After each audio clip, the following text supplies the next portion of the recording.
வணக்கம். பொதுவா நம்மளுடைய வாழ்க்கையை மத்தவங்களோட ஒப்பிடுறது முட்டாள்தனம் அப்படிங்கிறது என்னோட கருத்து. உங்களை பொறுத்தவரைக்கும் எப்படின்னு எனக்கு தெரியாது. ஏன்னா மத்தவங்களோட வாழ்க்கையை நம்ம வாழ முடியாது, நம்மளோட வாழ்க்கையை மத்தவங்க வாழ முடியாது இல்லையா? இது புரியாம ஒரு சில பேர் இல்ல, நம்ம வீட்லயே கூட சொல்லுவாங்க, ஏடா அவன் அப்படி வாழ்றான், நீ ஏன்டா இன்னும் இப்படியே இருக்கிற அப்படின்னு சொல்லி ஒரு எதிர்மறையான கருத்து சொல்லி நம்ம மன உளைச்சலுக்கு ஆளாக்குவாங்க. அந்த நேரம் ஃபீல் பண்ணவே கூடாது. நிலாவும் சூரியனும் இருக்கு, அது எந்த வகையிலுமே பொருத்தமில்லாத ஒரு விஷயம் இல்லையா? ஆனா தன் நேரம் வரும்போது தன்னை பிரகாசிக்கிற விதம் தான் அதோட சிறப்பு தெரியும் இல்லையா?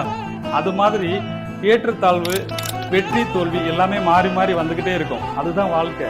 ஒண்ணுமில்ல, இப்போ நம்ம எத்தனை பேர்கிட்ட இருக்கிற விஷயம் நம்மகிட்ட இல்லையே அப்படின்னு சொல்லிட்டு ஏங்குறத தவிர்த்துட்டு நமக்கு இருக்கிற விஷயம் எத்தனை பேர்கிட்ட இல்லை அப்படிங்கிறத நம்ம நினைச்சோம்னா அந்த இடத்துல நம்ம எந்த அளவுக்கு முன்னுக்கு வந்திருக்கிறோம் அப்படிங்கிற விஷயம் நம்மளுக்கு புரியும். அது புரியாததுனாலதான் மற்றவங்களோட வாழ்க்கையை பார்த்து நம்ம ஏங்குற ஒரு காலகட்டத்தில் நின்றுகிட்டு இருக்கோம் அப்படிங்கிறது உங்களுக்கு புரிய வைக்கிறதுக்கு தான் இந்த பதிவு. ரைட்டா? நான் சொன்னது கரெக்டுன்னு நான் நினைக்கிறேன். பாய்.